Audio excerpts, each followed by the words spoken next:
Welcome to Module 8. Today we're going to talk about how do you motivate people using money, that's extrinsic motivation, and then in part 2 and 3 we're going to talk about how do you motivate people intrinsically, how do you make the job more interesting, which makes them internally or intrinsically motivated. So let's talk about extrinsic motivation first.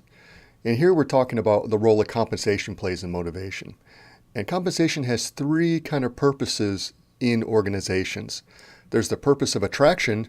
In other words, that if you pay someone well enough, you have external equity, so you're paying on par with what other people are paying in the community, in your field of study, then you attract the best candidates. So you have to decide, do I want to pay more than the people, my competitors that are paying? Do I want to pay the same or do I want to pay less? But you're doing it in a way that makes them you more attractive. For our purposes, we're talking about the motivational component here. And so with bonuses and merit and that sort of thing, how can you get them more motivated? What do you focus on? Do you reward them for quality? Do you reward them for productivity?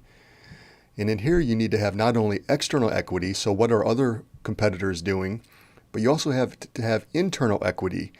And what that's getting at is how balanced are they inside the company?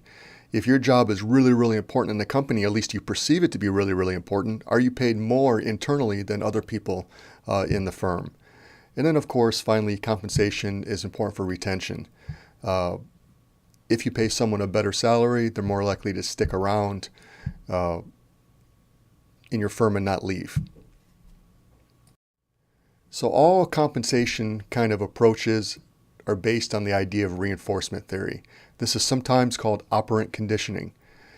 And so all of our pay systems, all that are based on reinforcement theory. And the basic idea with this is it's the consequences of our behavior that cause us to act a certain way in the future, that motivate us to act in a certain way in the future. So if we act some way and we get a positive reinforcer, something that's rewarding, we're going to do that again. So if I act in a way, say at my company, I stay late and I help my boss and that leads to an extra bonus, I'm likely to do that again because I want that positive outcome. If I do something that results in a negative consequence, I'm punished for it, then I don't do it again. That's the basic idea of reinforcement theory. If you do something and something positive happens, you do it again. You're motivated to do it again.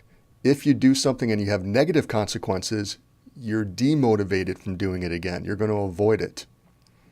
So if I act a certain way at my firm, say I make an executive decision that I'm going to service the customer a certain way, and my boss comes and says, "What the heck are you doing?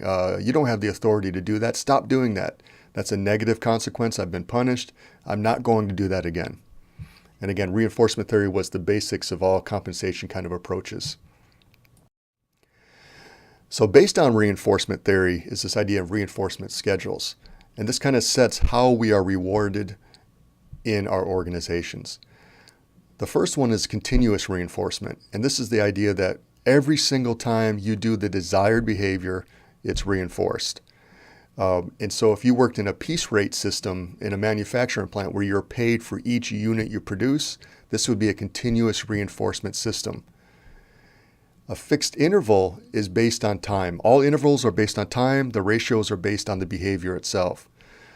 So the fixed interval is on a fixed time interval, the behavior is reinforced. So maybe every week you're reinforced, every 2 weeks, maybe twice a month.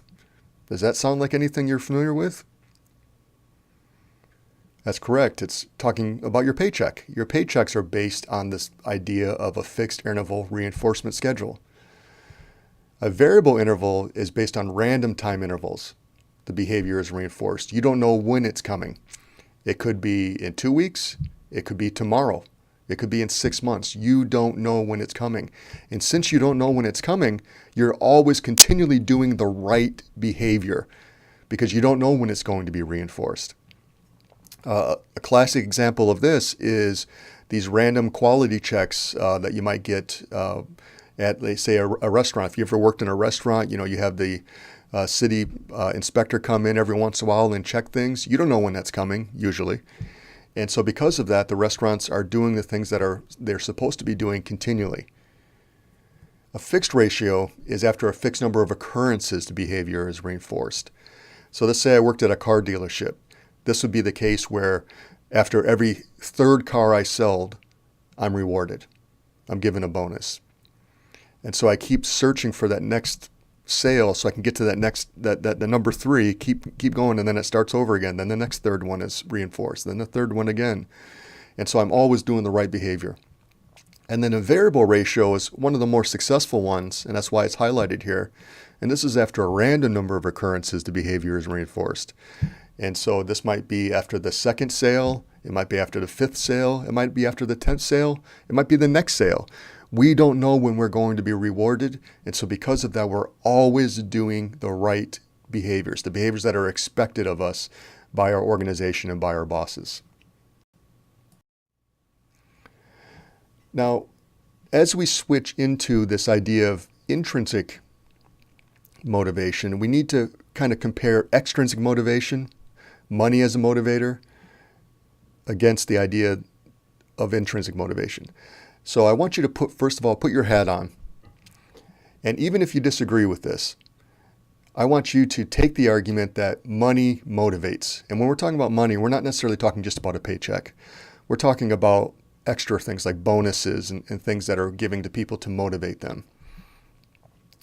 So you putting that hat on and you're saying, I believe money motivates. What are some of the arguments that you think people have for that? If you want, you can stop the video and you can write down some of your own comments if you want. So here's some of the most common arguments for that. Money is as close to a universal motivator that there is. Everyone values money because if we get a bonus for doing something valuable at work, we can use that for whatever we want. Some of us might buy things, some of us might use it to go travel, some of us might save it, but we all want money. Monetary rewards also convey symbolic meaning. And so the size of my bonus is saying something about my value at work. And so I get a larger bonus than my coworker. It's telling me that my bosses and superiors think I'm very, very valuable at the firm. Money also supplements intrinsic rewards. And so the argument here is that yes, intrinsic rewards and motivation are important, but money supplements it and it makes it even better. And then finally, one of the arguments for using money as a reinforcer is that the best employees, people like you, these people that are very high performers, they expect pay for performance. And if they don't get it, they find it somewhere else. And so they may just leave your organization and your team if they don't get that. So those are the primary arguments for money as a motivator.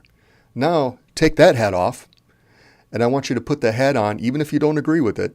I want you to think about why money does not motivate. And so again, if you want to pause the video, it's up to you. You can pause it and you can write down some ideas and brainstorm yourself and then restart the video. So here are the main arguments against money as a motivator. Rewards punish. And so this idea is that we're working towards this monetary reward, and if we don't get it, it's viewed as a punishment. So maybe the goal was too difficult, I didn't achieve it, now I don't get my bonus, I view it as I've been punished. Rewards also rupture relationships. And so imagine if you and I are working together on a team, and we're paid individual kind of bonuses for how well we do. And let's say that you're struggling to finish your task and you're a little bit behind.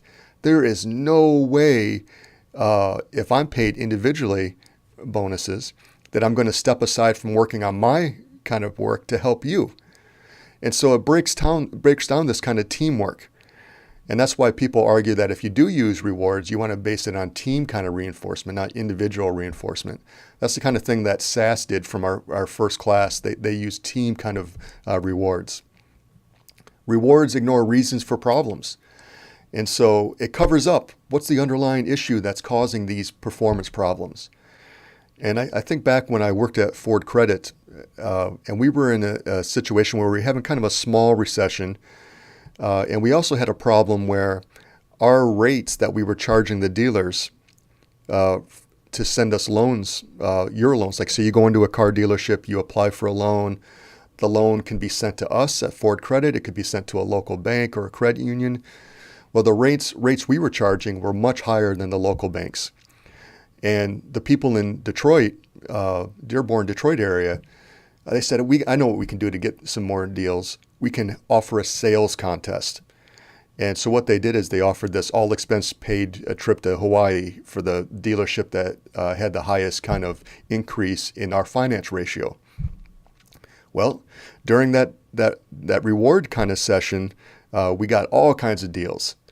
But as soon as that contest was over, it went back to where we were because we weren't addressing the underlying problem, the fact that our rates were much, much higher than our competition.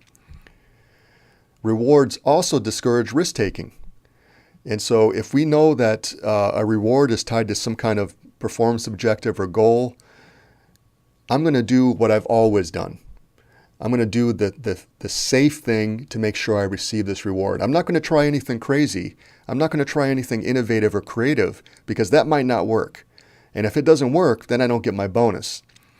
And then finally, the biggest argument that the folks on this side of the aisle have is that rewards undermine interest.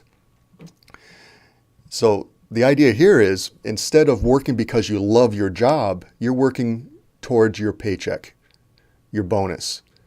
That's what you're focusing on. I got to achieve this goal to get this bonus or this reward. You're not doing it because you love what you do. And you can imagine what kind of performance you get if you can get your teammates and your employees working because they love what they do.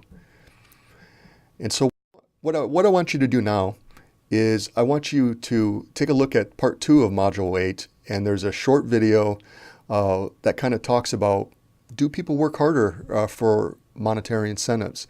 And it just gets you starts thinking about these different arguments. So please take a moment to watch that and then continue with part 3. Thanks a lot.